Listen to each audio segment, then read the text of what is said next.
Hey guys, and welcome back to the channel. Welcome back to another LEGO City update. We've got bridges, we've got Bricklink, we've got roads, we've got modulars, we've got a new mock area. So this city update is sort of jam-packed with a little bit of everything. Watch it to the end because there is something new happening throughout the entire video, and we'll check back in at the end. Over to the LEGO City. And I thought, why not start with a haul? Because we don't do hauls too much anymore. We have a lot of stuff already that we need to just build and get into the city. But occasionally we do order some things and they do come and we do a haul on them. So let's take a look at what arrived in the mail today. We have got 20 of these 16 by 32 base plates. That is what's going to power the huge canal project that we're working on in the city. So we needed all of these to go up and down the city, but we needed way more than that. We needed all of the black plates that go underneath the water, because as you can see for our canal, we are using a combination of black plates and 1x2 trans blue tiles on top. We will add in waves and plants and fish and things like that, so don't worry, but we need to get the base going. So with that said, we needed to order 520 4x4 black plates. So pretty epic. This will fuel all of the canal builds that we need to do in the city and maybe a couple extra. This at the moment is the cheapest way to go about that, and it will be the quickest build. So I'm pretty excited to have all of this. We've got 20 base plates to go. We're gonna get those built up. These sets are gonna be pretty cool as well. Now they're really not necessarily meant to go in the city, but who knows? This is a boat, and clearly we're going to have water. Probably won't fit on that canal. However, it may go near Ninjago City and stuff like that. So we'll build it up and we'll give it a look. See, and then of course we've also got the castle in the forest, which I'm thinking actually, guys, it actually could go right there instead of the treehouse. How about we put the castle in the forest there, and we can move the treehouse to another section in the city. So I'm pretty excited about that. All right, for those of you who need a quick recap from the last city update, we decided to add a canal along the entire length of the city, and we also decided to add some different boardwalks. We started with a brown boardwalk.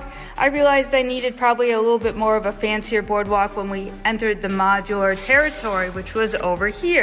And then we discussed how it looked like there needed to be some sort of transition between brown boardwalk and gray boardwalk, right? It needed to have something to make it look a little bit more like it was a planned transition from one to the other. Now, at the end of filming last week's video, I had a fantastic idea almost immediately, and I decided that we actually wanted to run the canal all the way down this area here. Now, if you'll remember, in the last video, we had just had green space here, and we were going to do some more of the medieval fair, things like that.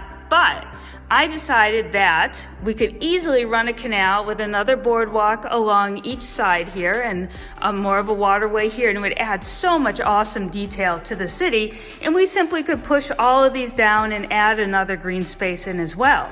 So that was already in my head as I finished filming up the video, so I couldn't wait to share that with you this week. Of course, everything is on order. All the parts for the trans blue, they're on order, so I won't be able to make some water for this video.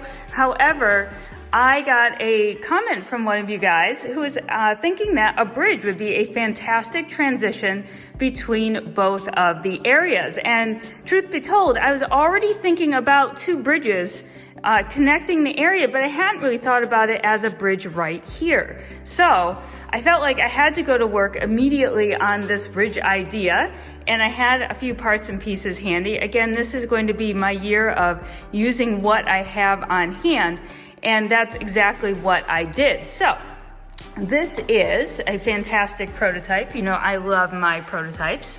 However, I think that it's actually very complete, and we'll use it as is and actually make a second one for back in the back of the city district there. Just a combination, a very simple combination of masonry bricks, large light blue gray arches. There are 4 of those.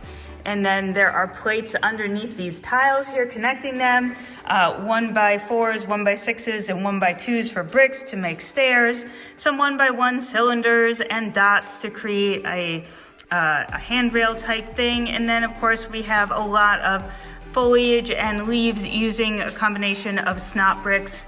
And then we just tried to use some of the things we had on hand, little different types of plates and ornamental pieces, not too fancy. Trying to come up with enough of one piece can always be a challenge in a limited collection of bricks, but I wanted to do everything that I could to not have to order anything. However, again, if I actually want to double the bridge though, I am going to need to order a few more things. I do not have any more of these arches. So this is the bridge that will be a transition between the modular city boardwalk on the canal, and it will be the transition over onto this boardwalk part that will actually run the course of the medieval area and the old fishing store into Ninjago City area. In fact, it's going to be even more fantastic because we've started the process. We actually have Ninjago City docks out in here. We finished up the first portion of it, all the tiling. I love these. We're going to need to get some more of these artist palette lily pads. You know, I like the way we've got some texture in there with the flowers. We'll be doing that along our canal as well, so it all blends in. Mr. Bins and Bricks and I are sharing the build so we can both experience it. I let him experience this. I thought that would be in my favor. So I'm the one to build next. So I'll be excited to see what I get to build next. And then of course, light my bricks. We are going to install this lighting kit that actually came with this eBay purchase of the dock. So I got both of these things for a super price. And I'm really excited to see how this light kit works. And I'm going to make Mr. Bins and Bricks do that too. He is really fantastic. But I can open it up here for you and give you a quick preview of what is inside. There's not a whole lot inside, but some different lighting bits and pieces. So, you know, hopefully that will not be too much of a process. We plan to light each one of those up. And I don't know which set we'll go with until we give this one a try and see how we like it. And let me show you. I was floored to think that Mr. Bins and Bricks has found his Sig Fig hat. So this would not be his Sig Fig expression. He does have big eyebrows. However, he's not necessarily as grumpy looking as that guy. But what he loves is this hat. So watch out. Mr. Bins and Bricks has a Sig Fig hat now anyway. So the next big change that came about this week actually has to do with the roads. From last week's video, a ton of you commented on my request for deciding, should I go with the tiled roads that I had in the previous video, or should I switch to the new road plates? And if you recall, I have tons and tons of these road plates, so I did not actually have to go out and purchase anything. However, we needed to make the decision on how we were going to go with the roads, because I am going to be switching out some of the road plates to accommodate a partial road and a partial canal. And these are super accessible. They're always on sale on Amazon or in different stores, so I feel like this is a great opportunity to show them off in a different way of using them. So this is a Mills plate. It does line up with my regular modular Mills plates, and the question I've actually gotten asked several times is, why do I use 2 bricks or 2 plates underneath versus 1 plate that some other YouTubers use? And for me, I only like to have a curb that is a 1 plate height. Okay, I feel like the 2 plate height that would be left over would actually be in an unrealistic spot on the minifigure's body.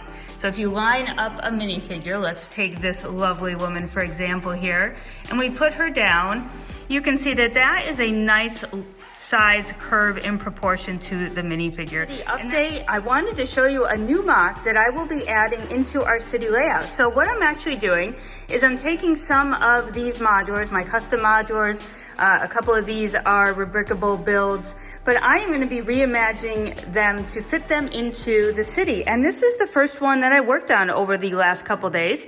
This is my sweet shop. And for those of you who did not see the original, there is a video on that.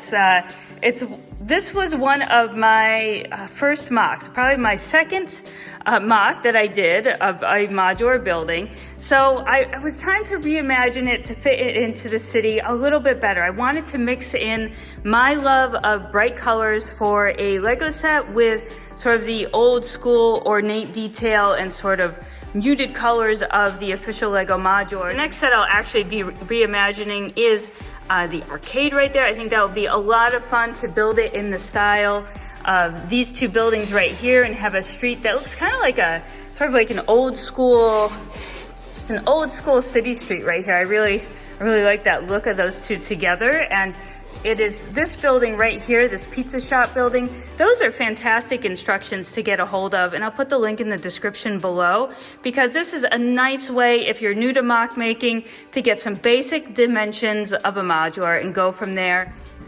All right, guys, so this is a huge transformation. We actually have a ton of open space over here right now. Of course, we've got everything moved down to the other end of the room, and I think the possibility to actually add more table space in this section is a lot more real now rather than at the very end. So making a bigger city layout all in this space over here might be the future of the Lego city.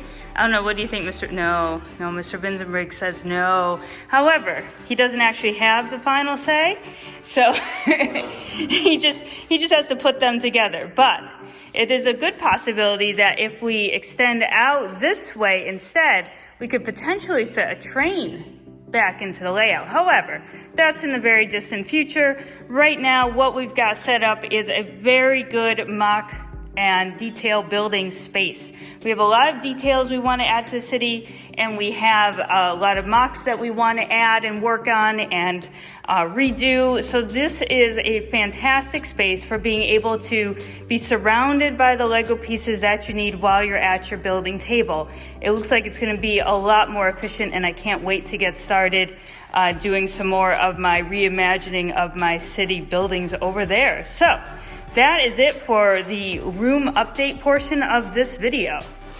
All right, guys, so that is it for this week's Lego City update. Where do we go from here? I think I'm just going to be building up canals and more bridges and waiting for parts and pieces this week. I might grab a mock and reimagine it and show it to you in next week's video. But for now, we're just gonna hop back into the city, make sure we clean things up. I have a lot of 16 by 32 base plates that I can attach 4 by 4 base plates to. So that will keep me busy for a little bit, because even simple tasks like that in the Lego City do just take extra long. And in fact, all the tiles that I took off of the road plates, if you saw my previous road plates, I actually just stuck them in a bag. So it's plates that are tiled, put into a bag, put out of sight, which probably not the best option, but that would have taken forever. I really would need to sit there with like a good movie and just kind of peel off all the little tiles.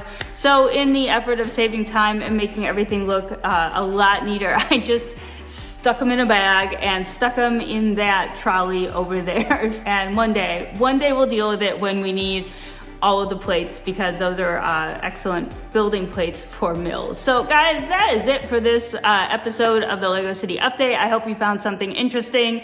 If there's like something you'd like to see me expand on, you know, I am more than happy to. If you want to learn about mills, you watch this video right here. And if you want to see our previous city update to learn more about the canals, look right there. So we will see you soon. Happy building and have an awesome day.